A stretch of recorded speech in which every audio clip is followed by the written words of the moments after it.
স্বচ্ছতা হৈছে কিন্তু নিযুক্তিৰ স্বচ্ছতাটো আমাৰ লক্ষ্য নহয় this is a means to achieve an end অৰ্থাৎ আপোনালোক হল বাহন যাতে আপোনালোকৰ জৰিয়তে আমি সমগ্ৰ চৰকাৰী ব্যৱস্থাটো দুৰ্নীতিমুক্ত কৰিব পাৰো আৰু আজি আমাৰ টেকনলজিও আহিছে এতিয়া ফাইলকে ধৰি বিভিন্ন নতুন ব্যৱস্থা আৰম্ভ হৈছে আৰু নতুন ব্যৱস্থা আমি কৰিছো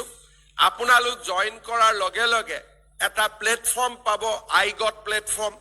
আপোনালোকক আমি ৰেজিষ্টাৰ কৰিম সদায় নতুন নতুন পৰীক্ষা আপোনালোকে দিব পাৰিব নতুন নতুন ডিপ্লোমা ল'ব পাৰিব আৰু নিজৰ কেৰিয়াৰটোক আপোনালোকে আগুৱাই লৈ গৈ থাকিব পাৰিব ৰবি আজি আমাৰ কিমান ল'ৰা ছোৱালী ৰেজিষ্টাৰ্ড হবে আইগট মে 4 lakhs and कितना एग्जाम दे रहे আজি 80,000 অসম চৰকাৰৰ কৰ্মচাৰীয়ে আইগট প্লেটফৰ্মৰ জৰিয়তে নিজৰ স্কিল ইমপ্ৰুভ কৰি আছে নিজকে নতুন ধৰণে প্ৰস্তুত কৰি আছে আৰু মই বিচাৰিম যে আপোনালোকে আইগটত ৰেজিষ্টাৰ কৰিব নিজৰ নিজৰ স্কিল আপোনালোকে আপগ্ৰেড কৰিব কাৰণ মই ইয়াত জানো তৃতীয় শ্ৰেণীৰ চাকৰি হলেও বহুত হায়াৰ ডিগ্ৰী থকা ল'ৰা ছোৱালীয়ে ইয়াত চাকৰি পাইছে কিন্তু বহুত ৰাস্তা অসম চৰকাৰত খোলা থাকিব আপোনালোকে আগুৱাই যাব পাৰিব অনেষ্টিৰ মাজেদিও মানুহ বহুত আগুৱাই যাব পাৰে তাৰ প্লেটফৰ্ম আমি আপোনালোকক দি গৈ থাকিম আইগট ইজ ওৱান প্লেটফৰ্ম যাৰ জৰিয়তে আপোনালোকে কাম কৰিব পাৰিব আগতে অসম চৰকাৰে ডেপুটেশ্যন নিদিছিল আজিকালি আমি সেন্ট্ৰেল গভৰ্নমেন্টৰ ডেপুটেশ্যন যাব দিও যাতে ল'ৰা ছোৱালীয়ে কাম শিকিব পাৰে আমি বহুত নতুন নতুন ব্যৱস্থা কৰিছো যোৱাকালিও মই কৈছো আপোনালোকৰটো চাকৰি ইমান ধুনীয়া সময় হৈছে যে আপোনালোকে এপইন্টমেন্ট লেটাৰ পাব লক্ষীকো লগত লৈ আহিছে কাৰণ 1 জানুৱাৰীৰ পৰা নতুন পে কমিছনো আমি আৰম্ভ কৰিছো তানে আপোনালোকে বাকি সকলৰ কাৰণে সৌভাগ্য কঢ়িয়াই আনিছে সকলোৰে পে কমিছন মতে নতুন দৰমহা পাব আৰু চৰকাৰে আমাৰ বহুত ব্যৱস্থা আজিকালি হাতত লয় আমাৰ যদি কাৰোবাৰ কেতিয়াবা দুৰ্ঘটনা হয় মৃত্যু হয় সামাজিক সুৰক্ষাৰ বহুত ব্যৱস্থা আমি হাতত লৈছো আপোন ঘৰ আপোন বাহন ঘৰৰ কাৰণে লোন ল'ব পাৰো আপোন বাহন লোন ল'ব পাৰো চৰকাৰী কৰ্মচাৰীৰ কাৰণে চৰকাৰে এতিয়া অজস্ৰ ব্যৱস্থা হাতত লৈছে যাৰ জৰিয়তে আমি এটা সন্মানৰ জীৱন দুৰ্নীতি নকৰাকৈও আমি আগবঢ়াই লৈ যাব পাৰো মই আপোনালোকক নিশ্চিতভাৱে সেই সন্মানৰ জীৱনৰ বাবে আপোনালোকক আহ্বান জনাম এটা 2-3টা বাহিৰা কথা কওঁ বিয়া কোনে কোনে কৰি থৈছে হাত ডাঙৰ কাৰ বিয়া হৈছে বিয়া হোৱা বুলি ক'লে বেয়া পাব নেকি ঘৈণীয়ে বেয়া নাপায় না ঘৈণীজনী কিয় বেয়া ভালহে পাব কাৰ বিয়া হৈছে হাত ডাঙৰ ঠিক আছে কাৰ বিয়া হোৱা নাই হাত ডাঙৰ ইমান দিন বিয়া কৰোৱা নাছিলে চাকৰিটোৰ কাৰণে ৰখি আছিলে যি নহওক এতিয়া মোৰ এডভাইস হল যে উইদিন 1 year আমি বিয়া পাতিব লাগিব আৰু 2টা সন্তান জন্মও দিব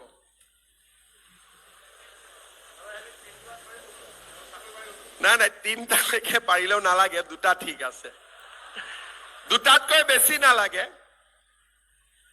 কাবাক মই কওঁ যে 5টা 6টা কৰিব নালাগে 2টা 3টা হলে হ'ব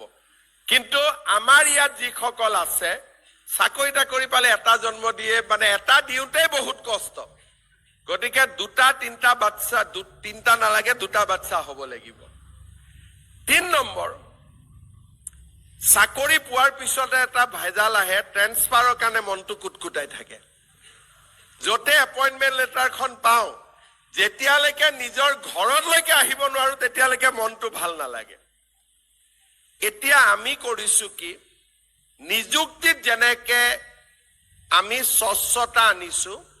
ট্ৰান্সফাৰতো আমি স্বচ্ছতা আনিছো আমি এটা পোৰ্টেল খুলিছো স্বাগত সতীৰ্থ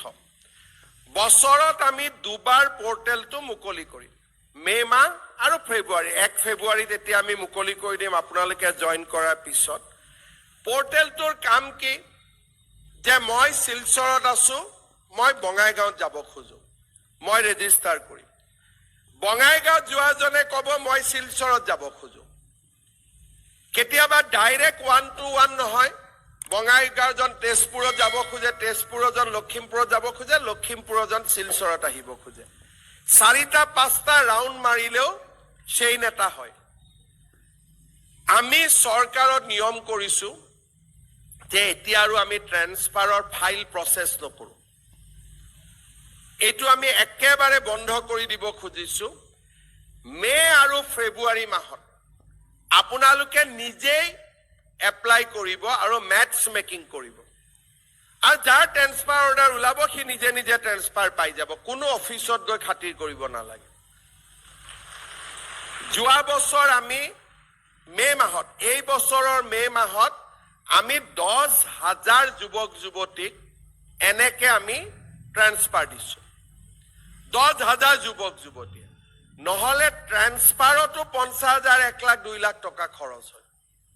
আমাৰ গভৰ্ণমেণ্টত আগৰ যেটো সিস্টেম আছিল আপোনালোকে কোনেও ট্ৰান্সফাৰৰ কাৰণে নালাগিব 1 ফেব্ৰুৱাৰীত পৰ্টেল খুলিব বছৰত দুবাৰ পৰ্টেল খুলিব 6টা 7টা 8টা আমি কম্পিউটাৰত ব্লক চেইন কৰি কৰি গৈ থাকিম চেইনৰ মাজেৰে আপোনালোকৰ ট্ৰান্সফাৰ হৈ থাকিব চৰকাৰে কাবাক বেয়া পাই ভাল পাই কেতিয়াবা ট্ৰান্সফাৰ কৰে that is a different thing হেতু হল এক্সেপশন কিন্তু নৰ্মস হ'ব যে জেনেকে আমি চাকৰি নিকাকৈ পাইছো ট্ৰান্সফাৰো আমি নিকাকৈ লম আগৰবাৰ যেতিয়া আমি চাকৰি দিলো মই শ্ৰীভূমি ডিসি অফিসত গলো 16 গৰাকীমান যুৱক যুৱতীয়ে মোক ঘেৰাও কৰি ধৰিলে মই কিবা মই বেয়াই কৰিলো নেকি কি হল তেওঁলোকে কলে মামা আমি ব্ৰহ্মপুত্ৰ ভেলী আমি বৰাক ভেলীত থাকিব নোখোজো আমি যাব লাগে আকৌ ইয়াতে কয় যে আমি বৰাক ভেলীত যাব লাগে যোৱা আহাটো নিজে কৰিলে হল ইয়াত আমাৰ কাম নাই পৰ্টেলৰ জৰিয়তে আমি যোৱা আহাটো কৰিম যাতে স্বচ্ছতা থাকে আৰু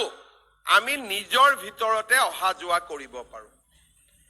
এই ব্যৱস্থাটো এতিয়াৰ পৰা আমি তাক ইনষ্টিটিউশনালাইজ কৰিম ট্ৰান্সফাৰ পোস্টিং আদাৰৱাইজ আমি বন্ধ কৰি দিম আমি অকল কম্পিউটাৰ স্বাগত সতীৰ্থ পৰ্টেলৰ জৰিয়তে আমি ট্ৰান্সফাৰ কৰিম আজি যিসকলে নিজে ভাল পোৱা জায়গাত পোস্টিং পাইছে ভাল কথা যিসকলে নিজৰ পৰা অলপ ইমান ভাল নোপোৱা জায়গাত পোস্টিং পাইছে তেওঁলোকে স্বাগত সতীৰ্থ পৰ্টেলৰ জৰিয়তে ট্ৰান্সফাৰৰ বাবে চেষ্টা কৰি থাকিব আৰু মোৰ মতেদি আমি তেনেকে নিজক স্বচ্ছতাৰ মাজেৰে সুৰক্ষিত কৰিব পাৰিম দ্বিতীয়তে আৰু এটা আমি কৈছো আমাৰ মেডিকেল হেলথ মিনিষ্টাৰ হৈ থাকোতে মই এটো বেছিকৈ পাইছিলো দেউতাক মাকসকলে আহি লক কৰে স্যাৰ মোৰ লৰাটো শিলচৰত আছে গুৱাহাটীত আনি দিয়ক কিয় আনি দিব লাগে না মই বয়স হৈছো মোক চাব পিছত মই খবৰ লওঁ লৰা ছোৱালীটো দেউতাক মাকৰ লগতে নাথাকে দূৰে দূৰে থাকে ট্ৰান্সফাৰৰ কাৰণে দেউতাক মাকক পঠিয়ায় সেই বস্তুটোৰ পৰাও আমি আঁতৰি যাব লাগে কাৰণ দেউতা মাই আমাক যিমান দায়িত্ব কৰিব লাগিছিল আমাক দিলে এতিয়া আমাৰ চাকৰিটো ট্ৰান্সফাৰ পোস্টিংৰ কাৰণেও দেউতা মাক ব্যৱহাৰ কৰা আমাৰ যেটো এটা কিছুমান মানুহৰ পবিত্ৰী আছে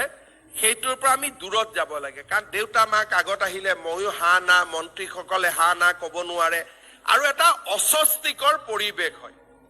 গতিকে কোনেও ট্ৰান্সফাৰ পোস্টিংৰ কাৰণে নিজৰ দেউতা মাক ব্যৱহাৰ নকৰো এই কথাটো আপোনালোকে মনত ৰাখিব আমাৰ ডাঙৰ ডাঙৰ অফিচাৰ বিশেষকৈ মেডিকেলৰ ডক্টৰ সকলে মই যিমান পাইছিলো হেলথ মিনিষ্টাৰ থাকোতে দেউতাক মাকক খুব ব্যৱহাৰ কৰে মই নিজে বহুত অশান্তি পাওঁ তেতিয়া কাৰণ দেউতা মাই কিয় আহিব আমাৰ কাৰণে এই ব্যৱস্থাটোৰ পৰা আমি দূৰত যাব লাগে দেউতা মাক আমাৰ কাৰণে যিমান কৰিব লগা আছিল দেউতা মাই কৰি দিলে ইয়াৰ পিছত আৰু আমি দেউতা মাক ব্যৱহাৰ কৰিব নালাগে যোৱাকালি মই দুটা কথা কৈছিলো আপোনালোকক আজিও কম চাকৰিত প্ৰথম দৰমহা পোৱাৰ লগে লগে সকলোৱে যেনেকে যি মনত ভাল পায় দেউতা মাক উপহাৰ এটা দিব যোনে যেনেকে ভাল পায় কিয় দেউতা মাৰ আশীৰ্বাদ নাথাকিলে আমি এই স্থানত আহিব নোৱাৰিলো আপোনালোকৰ জন্ম যদি 5 বছৰ পিছত হলতেন বা 5 বছৰ আগত হলতেন এডিআৰি আপোনালোকে নাপালে দেউতা মায়ে হৈছে আমাৰ কাৰণে ভগৱান আমি ভগৱানক দেখা নাই ভগৱানৰ বিষয়ে আমি জানো কৰুণাময়ী মমতাময়ী সকলোকে আশীৰ্বাদ কৰে দেউতা মাৰ ভগৱান নেদেখা জনৰ আটাইতকৈ ক্লোজেষ্ট ৰিসেম্বলেন্স হৈছে দেউতাক আৰু মাক দেউতাক আৰু মাকক যোনে ৰাতিপুৱা সন্মান কৰি দিনটো আৰম্ভ কৰে মন্দিৰত পূজা কৰাৰ সমানে কাৰণ আমাৰ সনাতন পৰম্পৰাত দেউতা আৰু মায়ে হৈছে ভগৱানৰ প্ৰতিনিধি সেই কাৰণে দেউতা মাক আপোনালোকে প্ৰথম দৰমহাটো পায়ে প্ৰথম কিবা এটা দেউতা মাক দিব তেওঁলোকে ইমানেই মনত আনন্দ অনুভৱ কৰিব যে আপোনালোকক হিয়া উজাৰি আশীৰ্বাদ কৰিব আৰু সেই আশীৰ্বাদ আমাক জীৱন জুৰি প্ৰয়োজন হ'ব দ্বিতীয়তে চাকৰি কালত আৰু আগতো পিছতো দেউতা মাক কোনে অসন্মান নকৰিব বহুত লৰা ছোৱালী আছে নিজৰ লৰা ছোৱালীক ইমান ভাল পায় যে দেউতাক মাকৰ কাৰণে সময় নাই কিন্তু নিজৰ লৰা ছোৱালীও চাই থাকে দেউতাক মাকক যে মোৰ দেউতাই দেখোন তেওঁৰ দেউতাকক সন্মান নকৰে মোৰ দেউতাই যে দেখোন নিজৰ মাক সন্মান নকৰে লৰা ছোৱালীৰ মনত ৰেজিষ্টাৰ হয় যে তাৰমানে parents are not to be respected তেতিয়া কি হয় ডাঙৰ হোৱাৰ পিছত লৰা ছোৱালীয়ে আমাকো ৰেসপেক্ট নকৰা হয়